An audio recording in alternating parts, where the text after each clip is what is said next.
ஒத்தையடி பாதையில தேடி ஓடுறேன், அத்த பெத்த பூங்குயில தேடி வாடுறேன். ஹாய் கள்ளிக்காட்டுக்குள் ஃப்ரெண்ட்ஸ், எல்லாருக்கும் ஒரு ஹாப்பியான வணக்கத்தை சொல்லிக்கிறேங்க. என்னதான் தினம் நம்ம தண்ணி கொடுத்துட்டு வந்தாலும் பயிருக்கு கொடுக்கல அப்படின்னா செடி கொடிகள் கொஞ்சம் வாடத்தான் செய்யுங்க. செடி கொடிகள் கொத்து கொத்தாக காய்க்கிறதுக்கு ஒரு சூப்பரான பயிரோக்கியை இன்றைக்கி நம்ம பார்க்க போகிறோம்.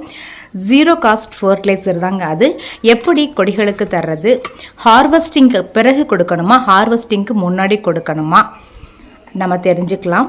ஃபர்ஸ்ட் டைம் கள்ளிக்காட்டுக்குள் சேனலை இப்போ தான் நீங்கள் பார்க்குறீங்க அப்படின்னா கொத்து கொத்தாக காய்ச்சிருக்கு பார்த்தீங்களா, இது வந்துட்டு லாங் பீன்ஸ் அப்படின்னு சொல்லுவோம், அல்லது சைனா பீன்ஸ் அப்படின்னு சொல்லுவோம்.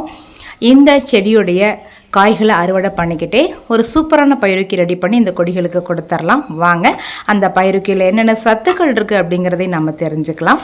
அது மட்டும் இல்லாமல் அந்த பயிறுக்கியை தரையில் இருக்கக்கூடிய கொடிகளுக்கு, மாடியில் இருக்கக்கூடிய கொடிகளுக்கு எந்த மாதிரி கொடுக்கணும் அப்படிங்கிறத நான் சொல்லிடுறேன்.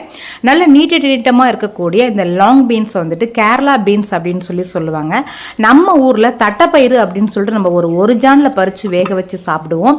அதே டேஸ்ட்டு தாங்க இந்த லாங் பீன்ஸ்லையும். ஆனால் பார்த்தீங்கன்னா கிட்டத்தட்ட ஒவ்வொன்றும் 1.5 அடி 1.25 அடிக்கு வந்துட்டு நல்ல லென்த்தாக வளருது. பொரியல், சாலட் இந்த மாதிரி பச்சையாகவே கூட நம்ம சாப்பிடலாம், வேக வச்சு பொரியலாகவும் நம்ம சாப்பிடலாம்.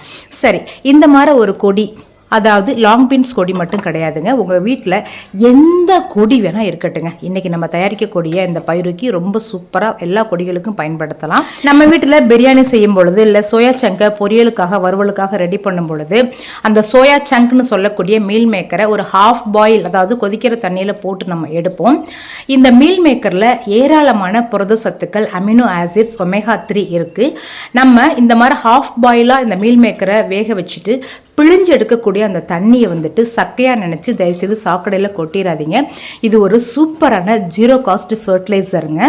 இந்த மீல் மேக்கர் வேக வச்ச தண்ணியில் இன்னும் சில சத்தான பொருட்களை சேர்க்கும் பொழுது நமக்கு ஒரு செறிவான ஜீரோ காஸ்ட் பயிருக்கு வந்து கிடைக்க போகுதுங்க.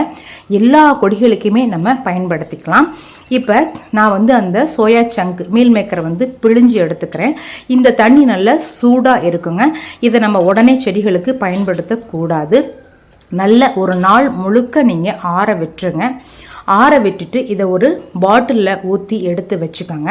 இப்போ நான் வந்துட்டு அந்த சோயா சங்கை பூரா வந்து பிழிஞ்சு எடுத்துட்டேன். இதில் கொஞ்சமாக 1 ஸ்பூன் அளவுக்கு என்ன பண்ண போகிறேன்னா பெருங்காய தூளை வந்து நான் ஆட் பண்ணிக்கிறேன். நீங்கள் பெருங்காயத்தூள் ஆட் பண்ணிக்கலாம், அல்லது கட்டி பெருங்காயம் இருந்தாலும் ஒரு சின்ன புளியங்கொட்டை அளவுக்கு இந்த சோயா சங்க் வாட்டரில் நல்லா கரைச்சி விட்டுக்கோங்க. இப்போ இந்த தண்ணியை எடுத்து வச்சுக்கோங்க. நான் வந்து இன்னொரு தண்ணியில் பார்த்தீங்க அப்படின்னா அரிசி கழனி, இப்போ இன்றைக்கி நான் சமைக்கிறேன் அப்படின்னா அரிசி கழனி ஒரு பாத்திரத்தில் ஊற்றிட்டு காய்கறி கட் பண்ணும் பொழுது காய்கறி கழிவுகள், கீரைகள்லாம், அந்த வேஸ்ட்டெல்லாம் என்ன பண்ணுவேன்னா அந்த அரிசி கழனியில் ஊற வச்சுருவேன். ஒரு நாள் முழுக்க ஃபெர்மெண்டேஷன் ஆகிடும். அதே மாதிரி புளிச்ச தயிர் இருக்குது இல்லைங்களா, அந்த புளிச்ச தயிரும் கிடைக்க ஒரு டப்பாவில் ஊற்றி வச்சுக்குவேன். இந்த ரோஸ் கலர் மூடி இருக்கக்கூடிய பாட்டிலில் அந்த சோயா வேக வச்ச தண்ணி, அதாவது மீல் மேக்கர் வேக வச்ச தண்ணியை வந்து நான் ஊற்றி வச்சுருக்கேன். இது நல்லா ஆறிடுச்சு.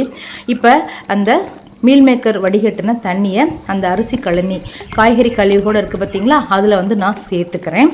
இப்போ இதோடு நம்ம வந்துட்டு அந்த கட்டி தயிர் வந்துட்டு ஒரு 1/4 கப்பு ஊற்றிக்கங்க. இந்த தயிர் சேரும் பொழுது உங்களுக்கு நான் ஏற்கனவே சொல்லியிருக்கேன், அசிடிக் நேச்சர்னால அதிக பூக்கள் வரும். பெருங்காயம் நம்ம சேர்த்துருக்கிறதுனால பூக்கள் வந்து உதிராமல் பார்த்துக்கும். அந்த சோயா சங்க் வாட்டர் இருக்கு இல்லைங்களா, அது வந்துட்டு செடிகள் நல்லா பசுமையாக வளர்கிறதுக்கும் அடர்த்தியாக வளர்கிறதுக்கும் அதிக கிளைகளோடு வளர்கிறதுக்கும் உதவி செய்யும். இப்போ நமக்கு அரிசி கழனி வந்துட்டு பாஸ்பரஸ் சத்து நிறைய இருக்கிறதுனால நிறைய பூக்கள் வந்து பூக்குங்க. ஸோ இப்போ அரிசி கழனி பயிருக்கு எல்லாம் சேர்த்து ரெடி பண்ணிட்டோம். நம்ம வந்துட்டு அந்த கொடி நட்டு வச்சுருக்கோம் இல்லைங்களா, பக்கத்துலேயே ஒரு கடப்பாரை வச்சு சின்ன சின்னதாக துளையை இட்டுட்டு அதுக்கப்புறம் இந்த பயிறுக்கி வந்து அந்த துளைகளில் ஊற்றி விடுங்க.